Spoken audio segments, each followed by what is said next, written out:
Well, hello guys and welcome back to Mr. G Physics. It's Mr. G and this time we're going to be making another video for the grade 10 and 11 and we are going to be dealing with forces, type of forces, graph, etc. So don't leave, just subscribe for the channel. So now we're back and we're going to do this question. This question is question 3 done in the November question paper in 2023 in the Gauteng province in South Africa. This is a very good question to solve for grade 10s as well as grade 11s. National building regulation for trolleys and wheelchair ramps specify that a ramp must be 6 meters in length while the angle of the ramp must be 4,76 degrees. The combined mass of the trolley and the content is 80 kilograms. The coefficient of static friction between the wheel of the trolley and the ramp is 0,1. So the only thing I'm going to add here is that the static coefficient of friction is equal to 0,1. They are giving you that coefficient of friction right there. So what is the question now? Define the term static friction. So let's write down the definition for static friction. And we say that force that opposes the tendency of motion of a stationary object relative to the surface. In other words, is that object that is trying to move but is not moving. That is what we call static friction. You'll get 2 marks if you stay the law correct, guys. That is not much to say about that one. If you stay the law is 2 marks. The law no is a definition. All right, but something important that is not here, that force is always parallel to the surface. I'm going to add that one because it is an important fact. It's always parallel to the surface. The next question says, draw a label free body diagram of all the forces acting on a trolley at the top of the ramp. So that is the free body diagram of this trolley. What forces are acting there? And I want you to look at something quite important before you start even drawing. You're going to look for the marks here. It is 3 marks. It means there are 3 forces that act on that specific block. So let's first have to look at the block and then we're going to draw the free body diagram. What forces are acting on that specific block? Well, we have first of all friction, static friction. The object is not moving, is trying to move because there is an incline. So there is the static friction, which is going to be pointing in the opposite direction of that tendency of motion. The tendency of motion is to move down the ramp, so that frictional force or static friction will be up the ramp. So this one is static frictional force. What are the forces acting there? There is weight or gravitational force. Be my guess to write either weight or gravitational force. I'm going to write weight. All right, and what is the other force acting there? It is the normal. There's only 3 forces. Normal, always perpendicular to surface. In other words, it must be perpendicular to frictional force. If you think you're going to get confused, you make sure you make it with the side of the ruler. You have a ruler, and then in the side of the ruler, you get that this 90 degree. All right, maybe I can make a small note here. This one is at 90 degree to surface. 90 degree to the surface. So now this is the force diagram. This is not what they ask. They ask to draw a free body diagram. The free body diagram must always be a dot, and you cannot include in that specific dot any component or any axis or anything. So we're going to take these forces and we're going to draw it now from the dot, away from the dot. So the forces are static friction pointing in that direction. This one is static friction. Now the normal perpendicular to static. That is the part when you can use a ruler to make sure this one here is 90 degree. Okay, freehand is a little bit tricky, so you can use a ruler. This one is 90 degree. Note that 90 must not be part of the free body diagram, so I will remove it, okay? Or you must remove it. And here we have that the other force is weight. If you do this correct, guys, you will get 3 marks, 1 for each of the different forces that are acting there. This question is a 3.2 and it have 3 marks. So another 3 marks you all can get, and it's easy to get those marks. While the trolley is at the top of the ramp, calculate the magnitude of the maximum force of static friction. So you are looking for maximum static frictional force. That formula is given to you in the exam. So go all the way to the back of the exams and look for the formula. what is the formula here? The maximum static friction is going to be equal to static coefficient of friction multiplied by normal. This one is the formula and is given to you. Now, from that formula, what we don't have is the normal. So we have to make sure we calculate the normal, and be careful to calculate the normal because learners attempt to say is equal to mg, and it's not like that. So this is the time when you have to be careful and draw the axis to get more clarity. So let's redraw the free body diagram below here, and this time I am going to add the axis for me to make understand or to see what are the components. So we have the same one. The x-axis is always in the same or parallel to the surface. The perpendicular axis is the y-axis. Remember, this is a rough drawing, so you don't have to waste time and do it now with a ruler and make sure numbers are it's not necessarily. So here we have friction. This one is frictional force, which is in this case is a static frictional force. Here we have normal force, and here we have weight. Now, weight, as you can see, will have a vertical component as well as a horizontal component. In other words, component in the x-axis and component in the y-axis. Here, if you project that one to the x-axis, this one is not at scale, not the following. This one is weight in x. And if you project it to the y-axis, you will have here weight in the y-axis. And important, the angle of inclination, which in other words will be on that side there, that will be the angle which is given to you guys, will be this angle here. The purpose is not to write the angle at the moment. We have all the information there on top, is to know if you are going to use either sine or cosine. So you can see that the weight in the x-axis is actually the opposite side. In this regard, the weight in the x-axis is equal to weight multiplied by sine of theta, because it's the opposite to that specific angle we have there. So in other words, this one is equal to mg sine theta, and the weight in the y-axis is equal to weight multiplied by cosine of theta, because it is the adjacent side, if you can see it right there. So this one is equal to mass multiplied by acceleration due to gravity multiplied by the cosine of theta. We can go all the way here now and look for theta. Is given to us is 4,76. So let's write here theta is equal to 4,76, né? 4,76 degree. That is the angle. We're looking for the normal. So we are going to look for the normal right now quickly here. Now, how are you going to do the normal? You are going to apply Newton's law to calculate the normal. In actual fact, you're supposed to apply Newton's first law. So net force is equal to 0. Why 0? The object is at rest in the y-axis. We're working with axis because these are vector quantities, so you have to select what direction are you working with.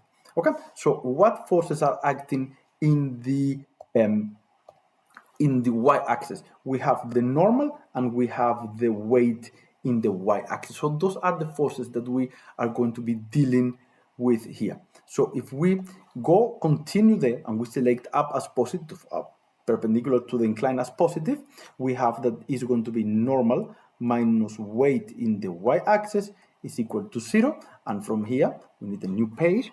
And we have that the normal is equal to the weight in the y-axis, which is equal to mg cos of 4,76 degree. So when you substitute everything, the mass is given, which is, let's look for it quickly, guys, is 80 kilograms.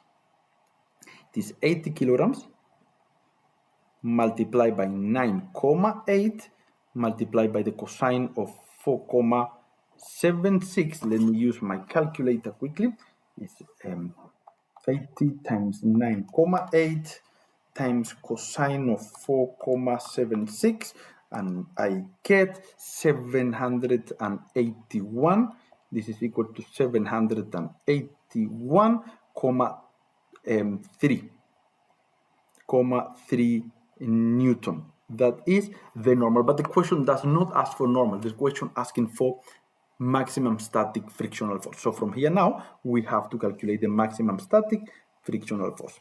The maximum static frictional force is equal to static coefficient of friction multiplied by normal. What is the static coefficient of friction? Is given as a 0, somewhere 0,1. Remember, we did write the data there. Of course, if this is in the paper, you don't have to be moving up and down like me here. So it's 0, oh my goodness, I just 0,1.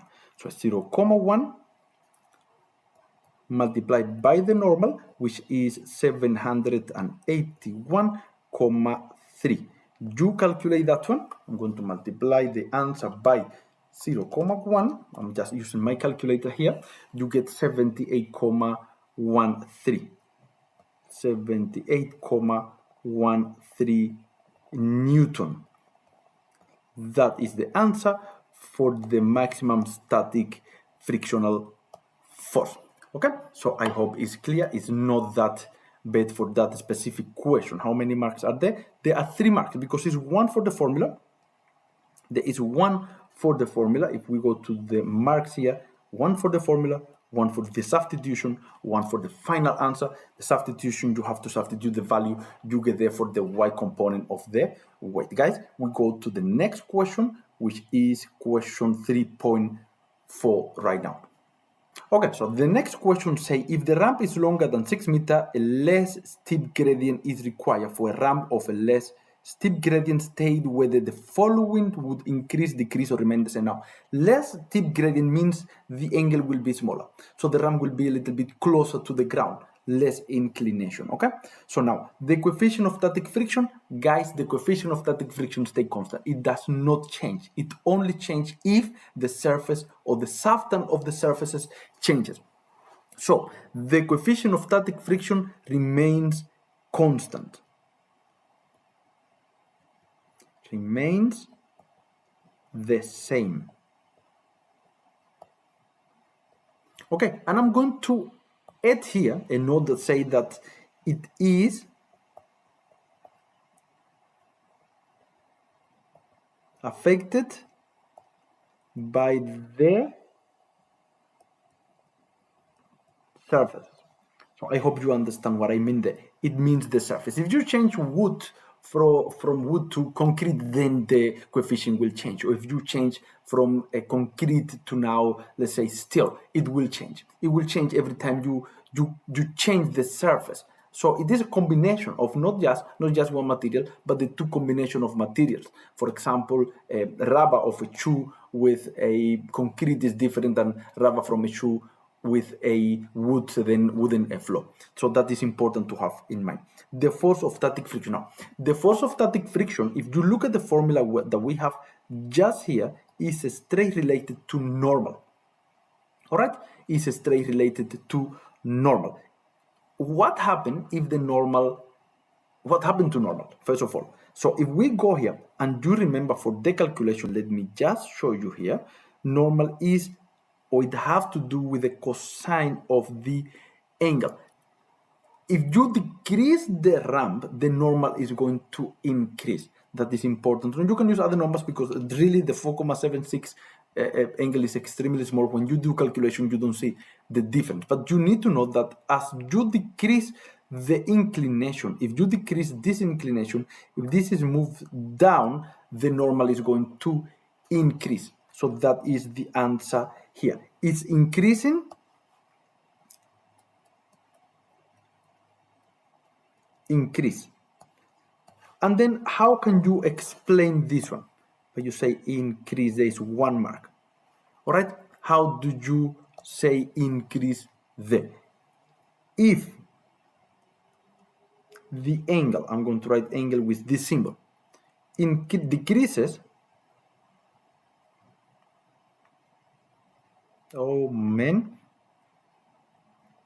decreases, the normal increases. And frictional force is directly proportional to normal. So that is the explanation here. If you decrease the angle, it's very easy. If you increase the angle, then the block eventually will start sliding down. It means the static frictional force decreases a lot. So as you move or you decrease the inclination, the normal increases as well as the static frictional force or maximum static frictional force. I hope it's quite clear, it's not difficult, and there is 2 marks for saying those things. One, as the angle decreases, the normal increases, and the static frictional force increases as well. I hope it's quite clear, it's not that bad. Well, this next question is regarding now a graph, and I'm going to speak about this graph just in a moment. The question says, learners in the physics lab perform an experiment with a trolley and a wooden block on a ramp. The aim of the experiment is to compare kinetic friction and static friction. They are doing changes here. I'm going to explain in a second. Here is what they did. They have a ramp, they use a trolley, and they use a block. They change theta, and as theta changes, we just explained in the previous question, as the inclination changes, the normal will change, and as a result, the friction will also change. All right, this question have things in here. Now, I, by mistake, did write here 0, type it, 0, but it's not 0, it is actually 6. That was my mistake when I copied the table. I'm not working on the question paper, I did retype it. I like it like this one. So anyway, what they changed, they changed the angle, but note that in the table there is not a block for angle or a column for angle. So angle was not recorded. Angle will affect the normal, and the normal will affect the friction. So the independent variable is going to be the normal, and that is important. Independent variable. So that one must be in the x axis. The independent variable, which is the one you are controlling, you are moving, is the independent variable. What does depend on the normal force? The friction. So this one must be the dependent variable, and it is on the y-axis. Now, guys, I tried to draw this graph, and it's a pain. It's difficult to draw it. Why? Because you see the numbers here with big commas, and if you change that one, if you round off, all of them will be round to 0,2. So actually, you do need those commas in order to be able to draw a graph. I don't know how they expect the learners to draw a graph with those numbers with that big of numbers after the commas. So I really don't know how they expect that one, but I'll show you how I did it. I did it in Excel. I end up doing it in Excel. So I'll show you the shape of the graph, and I'll show you where the marks are going to be allocated in there. Well, all I can show you here is the graph, how it looks. It's really difficult to plot. I don't even know how they expect somebody to plot this one. In actual fact, when they gave the marks, there's no mark for plotting it. It's literally impossible to plot. But anyway, here, what you need to know, because that one will have marks, is first of all that in the x-axis you have a normal, and that is in Newton. They must be the unit. Second, in the y-axis is going to be the frictional force, the static friction, also in Newton.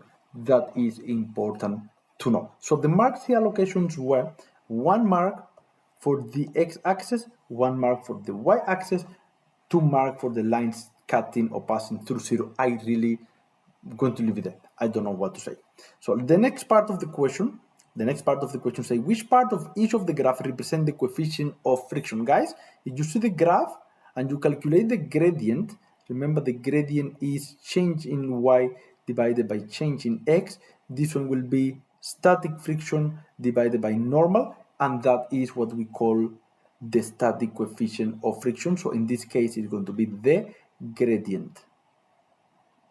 That is the answer for that question. The gradient will be the static coefficient of friction. And then the final question, if the graph of the trolley represents static friction and the graph of the block represents kinetic friction, explain the difference between coefficient of static friction and the coefficient of kinetic friction that can be observed on the graph. And that is the end of the question. that is the end of the question. I answer everything. So let's look at that specific question right now. What can we say that if the graph of the trolley represents static friction and the graph of the block represents the kinetic friction, explain the difference between the coefficient of static friction and the coefficient of kinetic friction. Guys, the coefficient of static friction, and that is the end of this specific equation, which is question 3.5.3.